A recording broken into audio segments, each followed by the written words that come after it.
종종 뉴스에 화면은 고속도로를 역주행하다가 경찰에 잡힌 사람들의 이야기가 나옵니다.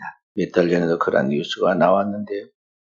고속도로를 반대 방향으로 역주행해서 무려 13km를 달려가다가 경찰에 붙잡힌 운전자가 나왔습니다. 알코올 체크를 해보니까 혈중 알코올 농도가 면허 정지 수준이 만취였습니다. 근데 그 남자가 한 이야기가 더 재미있었습니다. 그는 뭐라고 그러냐면 다른 사람들이 지금 차를 거꾸로 그렇게 몰고 가고 있다고 그렇게 생각을 했다는 것입니다. 그래서 왜 자기는 지금 똑바로 가고 있는데 사람들이 차를 저렇게 거꾸로 몰고 가고 있는가 한참 이상하게 생각하고 있는데 경찰이 옆에 와가지고 빨리 차 멈추라고 그래서야 자기가 지금 문제가 있다는 것을 알았다는 것입니다.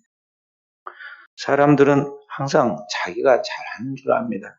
자기가 잘하고 있다고 생각하기 때문에 자기의 삶을 반성하지 않는 것입니다.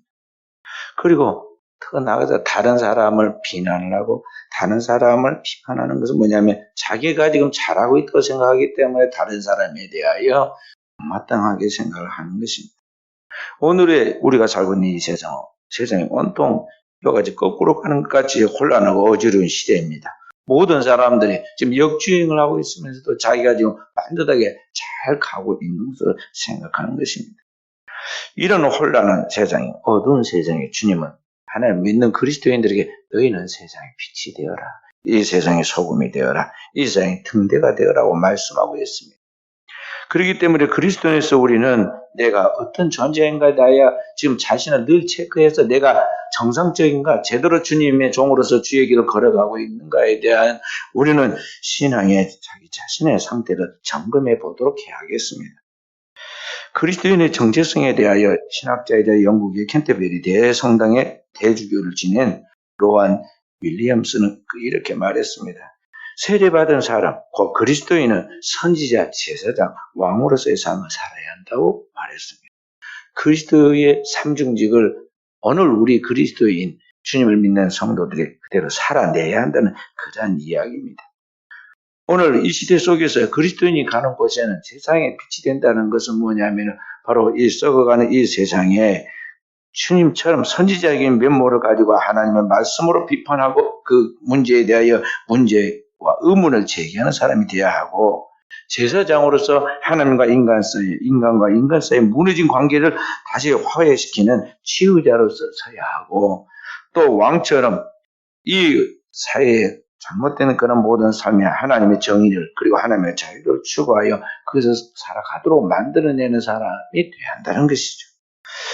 그런 삶을 그리스도인이 살아내야 하는데 이러한 균형 잡힌 그리스도인의 삶을 어떻게 살아낼 수가 있을 것인가? 오늘 우리 그리스도인들이 어떤 부분을 터치하고 어떤 부분을 우리가 보완해 가면서 오늘 그리스도인으로서 세상에 그 삶을 감당할 것인가? 성도는 이러한 거룩한 고민이 우리에게 있어야 합니다. 성경은 오늘 우리에게 그리스도인의 정체성에 대하여 오늘 우리 자신이 누구인가에 대하여 분명하게 자신을 알고 있도록 성령으로 우리에게 조명을 시켜주고 있습니다. 성경은 오늘 우리에게 우리의 그 실체, 우리들의 진정한 모습이 지금 무엇인가에 대하여 이야기하면서 오늘 본문 6절에 우리는 다 양 같아서 그리 등하여 각기 제 길로 간 죄인들이라고 이야기해주고 있습니다. 사람들은 스스로 자신에 대하여 대단하고 괜찮은 사람이라고 선전하고 그렇게 알리기를 원하고 자기 PR을 합니다. 그래서 이 선거 서울과 부산 우리나라의 가장 큰 대도시에 쓸데없는 일 때문에 선거를 두 번 치러서 경제적인 낭비와 시간 낭비를 하고 있는데요. 나온 선거 그 주자들이 전부 다 자기가 최고고 다른 사람은 쓰레기 같은 사람이라고 늘 그렇게 지금 이야기하고 다닙니다. 다 누구나 그렇습니다. 자기는 다른 사람들한테 잘 보이고 싶어하고 그렇게 잘 보이기를 프로필을 갖춰서 꾸미고 또 외모도 꾸미고 그렇게 하지만 성경은 오늘 우리에게 하나님의 불꽃 같은 눈으로 우리의 실체를 보여주는데 하나님의 거울인 성경은 내가 누구냐에 대하여 오늘 우리에게 성경에 나와 있는 모든 위인들의 이야기 숨김없이 다 드러내서 보여준 그 사람들을 샘플로 세워놓고 바로 네가 그 사람이다 하고 우리에게 이야기해 주고 있어요. 그래서 은혜 받기, 하나님의 은혜가 사로잡혀 있는 사람으로서의 모습과 은혜가 그에게 벗겨져서 그의 그 죄악된 실체가 드러난 그 사람의 이중적인 모습을 다 드러내 보여주면서 바로 네가 그 사람이라는 것이죠. 그래서 오늘을 살아가는 우리 그리스도인으로서 저와 여러분은 내가 누구인가에 대하여 분명한 성경을 또한 자기 인식이 있어야겠어. 오늘 내가 누구냐? 하나님의 아들 예수 그리스도께서 이 땅의 역사의 마지막 때 유일하게 단 한 분이신 그분이 오셔가지고 우리를 구원하게 하여 모든 세상 죄를 짊어지고 속죄의 어린 양으로 십자가에 영원한 속죄의 피를 흘리려는 그 엄중한 순간에 하나님의 그 거룩한 뜻을 이루려는 바로 그 순간에 그 높으신 하나님의 뜻이 어떻게 흐르고 있는지도 알지 못한 채 오직 육신의 정력에 취해서 밤새 간음을 저지르다가 아무도 모를 것이라고 희낙낙하여 빠져나가려고 하다가 현장에서 붙잡혀서 온갖 조롱과 수모를 당하고 짐승처럼 이리 끌리고 저리 끌려다니면서 몇 분에는 돌팔매를 당해서 길거리에서 머리가 으깨져서 마치 차에 치인 개처럼 죽게 되어 있는 바로 그 간음하다 현장에서 잡힌 여인의 이야기. 바로 그 사람이 오늘 나다 하는 것이죠. 오늘 내가 누구냐? 초람 목동에서 어느 날 출세해가지고 이스라엘 세 번 기름 부은 왕이 되도록 큰 하나님의 전무후무한 축복을 받았는데 그 축복에 만족하지 못하고 시나의 아내 밧세바를 농락하고 그이를 눈치채고 항의하는 우리아를 비열한 방법으로 죽이고 마는 다윗의 이중적인 모습을 가진 바로 그 사람이 누구냐? 오늘의 나다 하는 것입니다. 오늘의 내가 누구냐? 3년 동안 복음으로 거듭나게 하고 가르친 그 스승 예수 그리스도를 비열한 웃음과 입맞춤으로 은 30년에 팔아치우고만 가른 여다. 그 스승을 잘 지켜주겠다고 시간 날 때마다 장담하고 큰소리쳤던 그러나 그 장담하는 그날 하룻밤도 지나기 전에 그의 면전에서 그의 눈을 마주치면서 자기 목숨을 잃어버릴까 두려워서 저주하고 모른다고 맹세하고 도망을 친 그 시몬 베드로가 누구냐? 바로 오늘의 나다 하는 것입니다. 오늘의 내가 누구냐? 인류의 구세주인 메시아께서 십자가에서 영원한 피를 흘려 속죄하는 그 6월절에 6월절 어린 양으로 성전에 바치는 제물 소와 양과 염소를 팔 때 장사하도록 자리를 내준 대가로 얼마의 이권을 뒤에서 챙기는 성전에 거룩한 성전을 강도의 구렬로 만드는 유대 종교 지도자들이 누구냐? 바로 오늘의 저와 여러분이라는 것이죠. 오늘의 내가 누구냐? 나의 정체성을 알아야 합니다.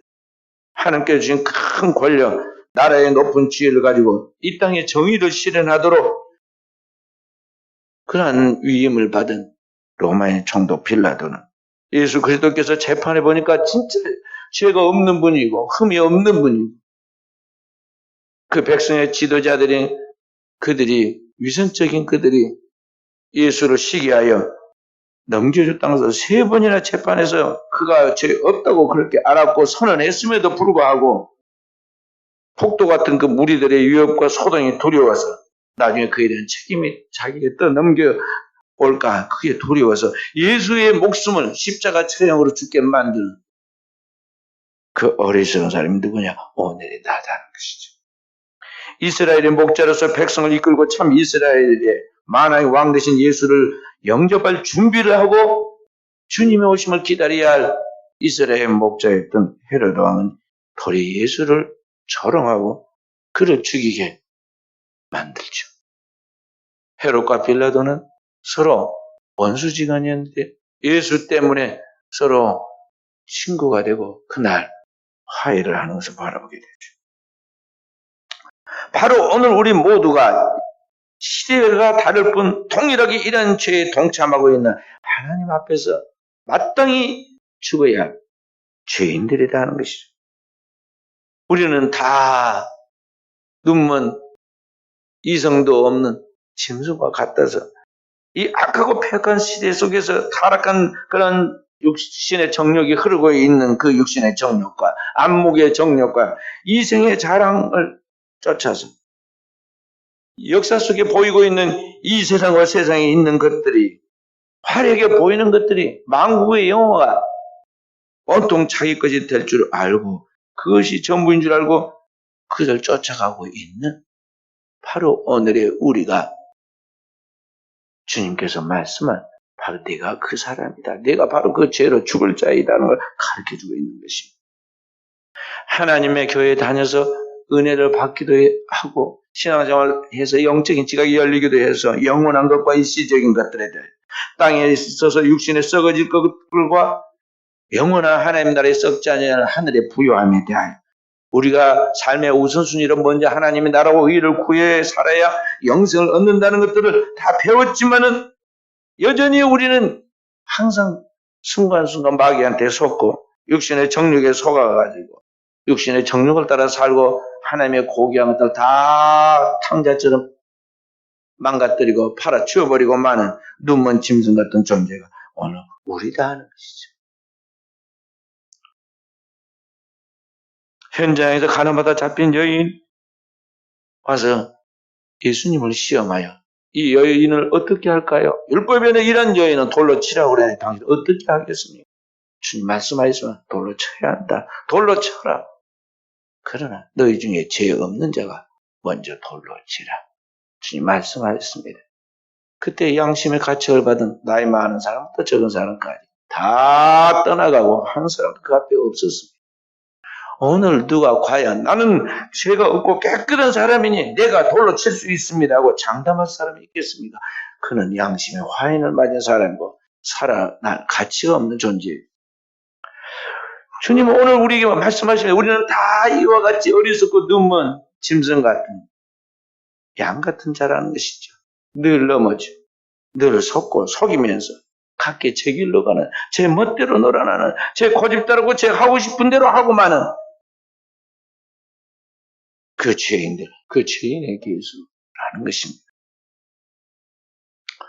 성경은 오늘 우리에게 그 죄의 끝이 어떠냐를 가르쳐줍니다. 오늘 우리의 삶의 결론이 그 죄악의 끝은 무엇이냐? 성경은 로마서 6장 23절에 죄의 결과, 죄의 삭은 사망이다 그랬어요.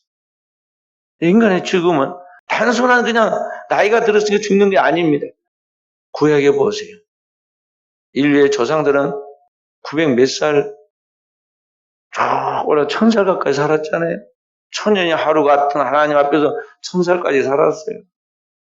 어쩌면 영원히 살 수 있었는데 죄악 때문에 그 정도 살았는데 지금은 그 10분의 1도 못 살고 100년 살면은요 천수를 누렸다고 그럽니다. 천수를 누렸다. 그래서 옛날에 산 거 보면 갓난아기 때 죽은 거나 마찬가지다. 이 죄 결과로 일어난 사망이 와서 계속 죄가 축적되니까 이 땅에 사람들의 생명이 단축된 거야. 과학과 의학이 발달하고 아무리 먹거리가 좋아져서 사람들 건강 챙기고 다 노력을 하지만은요 인생 일생 100년 미만이에요. 그리고 성경은 그것을 끝난 것이 아니라 사망 그 후에 영원한 지옥의 형벌이 있다고 가르쳐주죠. 히브리서 9장 27절에 한 번 죽는 것은 사람에게 정하신 것이고 거기에는 심판이 있으리니 심판에 통해서 영원한 지옥의 영벌이 주어진다는 것이죠.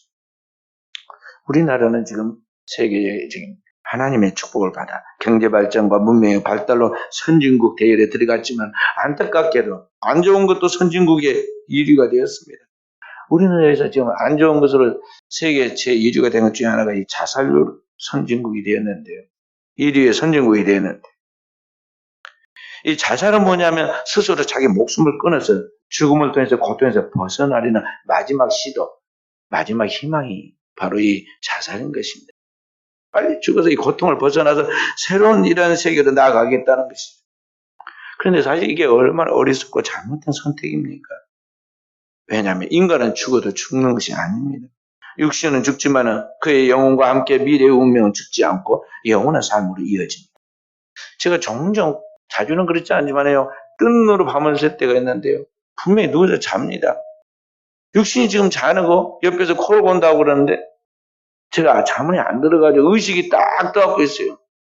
천천히 의식이 떠갖고 의식 속에서 지금 뭔가를 막 골똘히 생각하고 풀어가고 있습니다.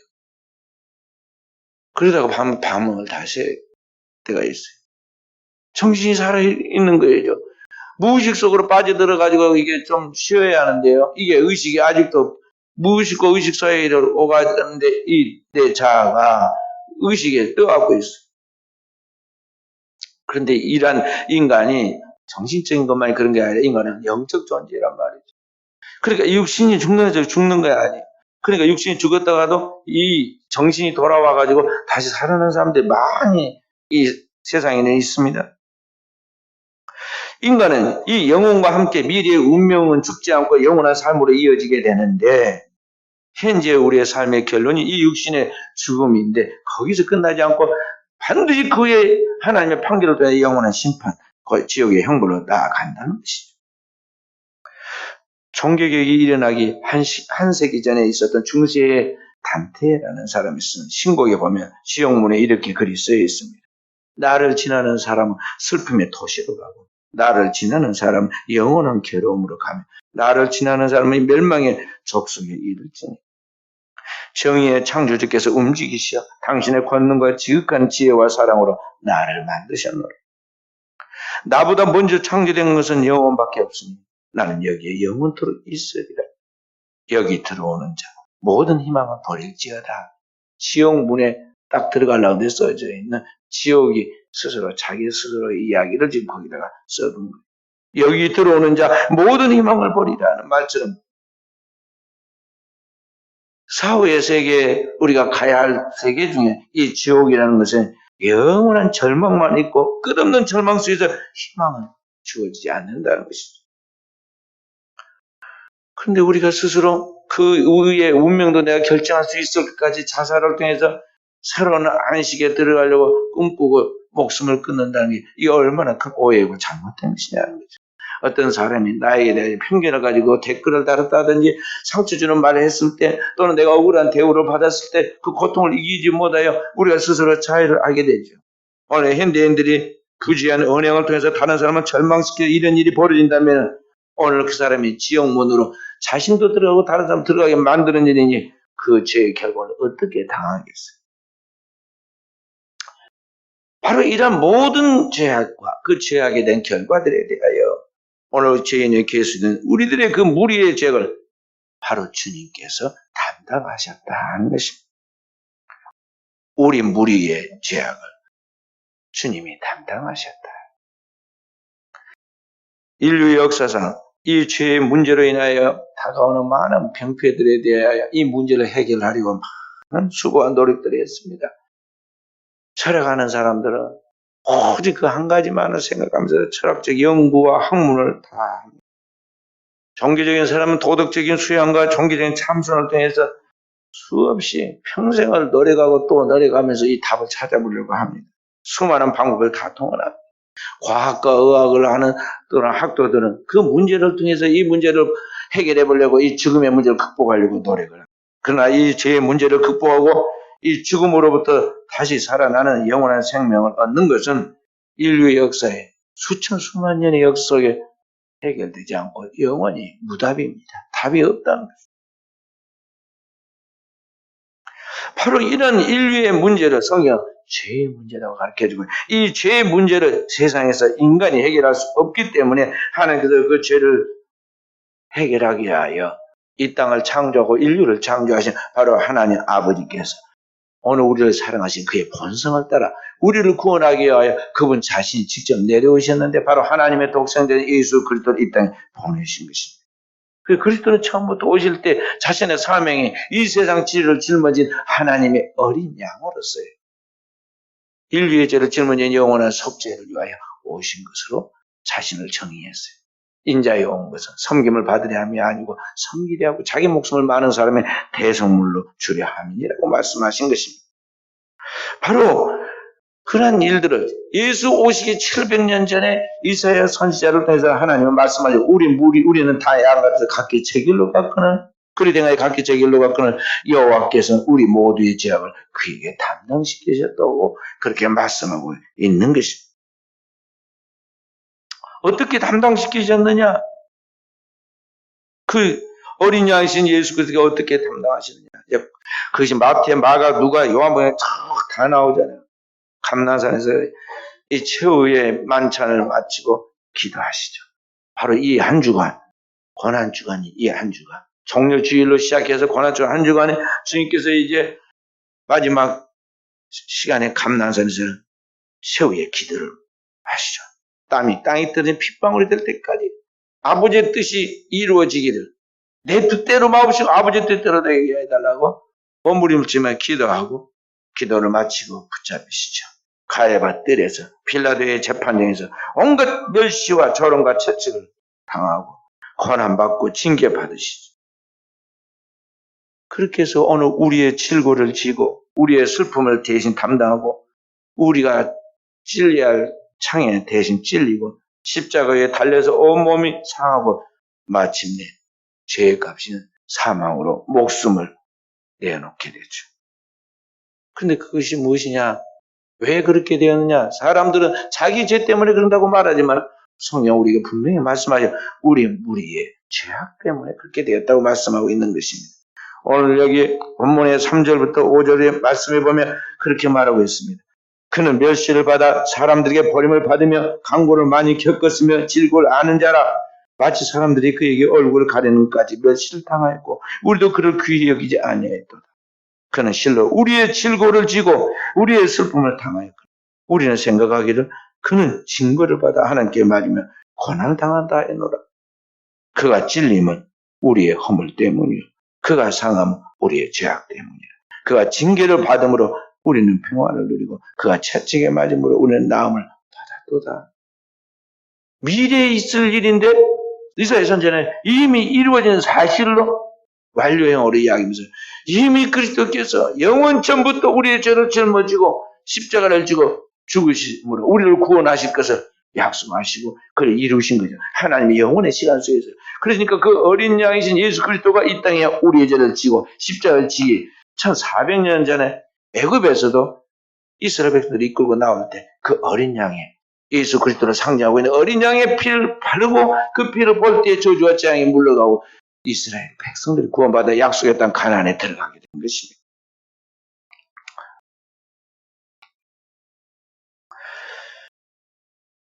그러므로 주님께서는 오늘 우리를 살리려고 일하는 엄청난 하나님의 계획을 세워놓고 우리를 위한 이 역사를 구원의 역사를 지금 집행하여서 진행해 가고 있는데 과연 우리는 어떠하느냐? 오늘을 사는 우리는 어떤 생각과 사상으로 어떤 태도로 하나님 앞에 반응하며 살아가느냐 하는 것입니다. 패션 오브 크라이스트라는 영화를 보면요. 주님이 얼마나 독한 고난을 받았는가 거기 보면 아주 리얼하게 묘사를 했잖아요. 정말 보기가 부담스럽고 너무 힘들 정도로 고난받은 사실 현실은 그보다 더 심했단 말이에요. 온 인류의 죄악을 그 한 몸에다 들이부어가지고 그 고통을 받아야 죄값을 치러야 되니까 얼마나 했겠어요. 그 육체뿐만 아니라 정신적인 그리고 그 영혼의 고통이 얼마나 컸겠어요.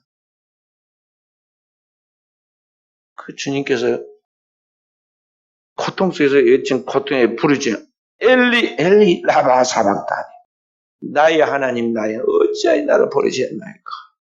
그 부르짖음 그 고통스러운 외침을 우리가 볼 수가 있어요.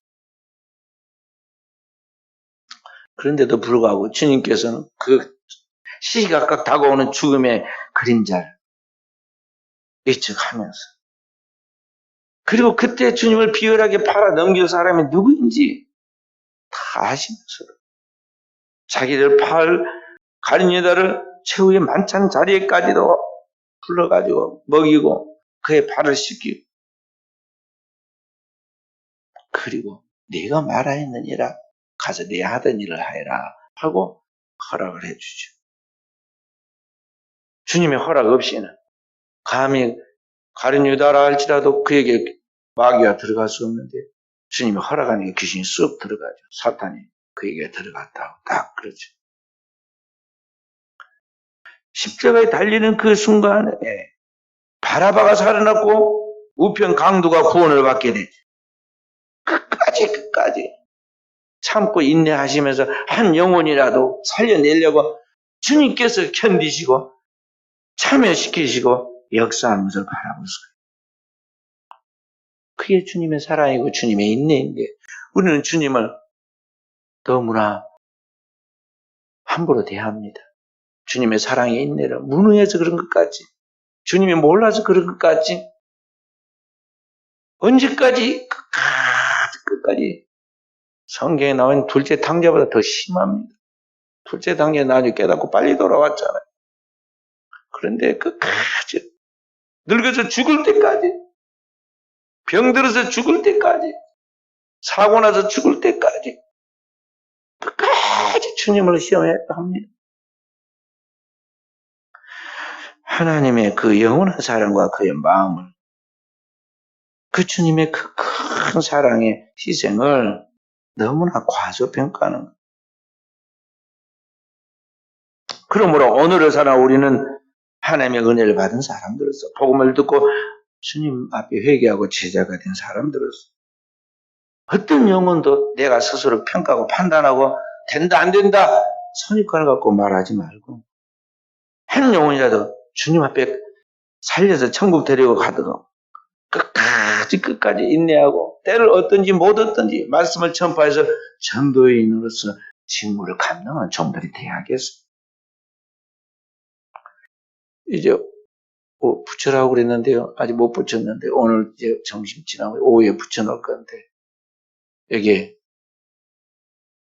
우리 교회 성도들이 기도하고 돌보아서 지옥 갈 영혼, 천국 데려갈 영혼 300명 이제 찾아서 기록하도록 했는데요. 다 못 적었어요. 어쨌든 그 영혼들 우리가 놓고 진짜 믿고 기도하는 사람이, 하나님이 이 사람이 아니면 다른 하나님 예비된 사람, 지금이 아니면 또 다른 어느 순간인가 하나님 역사하십니다. 하나님은 손해보지 않으시고 하나님은 진짜 농부이시기 때문에 자기의 알고 절대 버리지 않냐고 다 수확하시죠. 그렇기 때문에 사는 성도는 여러분과 저는 그 진짜 농부이신 주님처럼 신실하게 주님의 일에 동역해 나가야 하고 주님의 그 거룩한 일에 동참해서 이 영혼을 살리는, 생명을 살리는 일에 힘써야 한다는 것이죠. 오늘 그리스도인들은 세상에 없는 하나님의 희망을 가지고 있기 때문에 그런 것입니다. 희망은 하나님과 나를 연결시켜주는 생명선인데, 만약 이 희망이, 생명선이 끊기면은 인간은 그때 파멸이 지옥으로 가는 거예요. 그리스도인에게 있는 이 하나님의 희망을 오늘 우리가 이 땅에 나누어야 한다는 것이죠. 그래서 성도는 마지막 그 순간에, 정말 죽음에 이르는 그 순간에도 희망을 잃지 않고 하나님 앞에 나아갈 수 있는 종들이 되어야겠어. 시편에 시인은 그렇게 말했습니다. 내 영혼아, 내가 어찌하여 낙심하며 어찌하여 내 속에서 불안해하는가? 너는 하나님께 소망을 두라. 나는 그가 나타나 도우심으로 말미암아 하나님을 여전히 찬송하리로다. 오늘 우리가 나를 바라보고 세상을 바라보고 끝없는 절망만 펼쳐진 까지 볼지라도 코에서 숨이 쉬어지고 우리가 살아서 눈을 뜨고 움직일 수 있을 때는 아직 희망이 있다는 걸 알아야 돼요. 하나님이 우리의 희망입니다. 그 하나님과의 관계 속에서 오늘 우리의 삶을 어떻게 살아내느냐, 어떻게 하나님 앞에 내 삶을 바치느냐에 따라서 내 인생의 모든 게 달라진다는 것이죠. 왜냐하면 나의 모든 것을 다 책임져서 영원한 속죄와 함께 영원한 생명을 만들어주신 바로 그 그리스도 예수가 내게 있기 때문에, 그 주님이 나의 부활과 생명이 되어서 나와 함께 하시고 있기 때문에 오늘 나의 삶에는 진정한 희망이 있는 것입니다. 그 주님을 붙잡는 순간, 주님의 손에 사로잡힌 순간, 오늘 여러분과 저는 영원한 하나님의 시온의 대로가 열리게 되고 우리의 삶의 모든 부분은 하나님의 실타래 풀듯이 다 풀어서 형통케 만들어지고 오늘 우리가 예측지 못하는 예기치 않은 축복들을 받는데 오늘 우리 당대만이 아니라 자손만대의 영원한 하나님의 은총이 따르다면서 알아야겠어요. 오늘 우리가 깨어있는 하나님의 종들로서 그 주님을 찬양하고 그 주님을 노래하고 주님의 그 십자가를 따르는 승자들이 되어지기를 주의 이름으로 축원드립니다.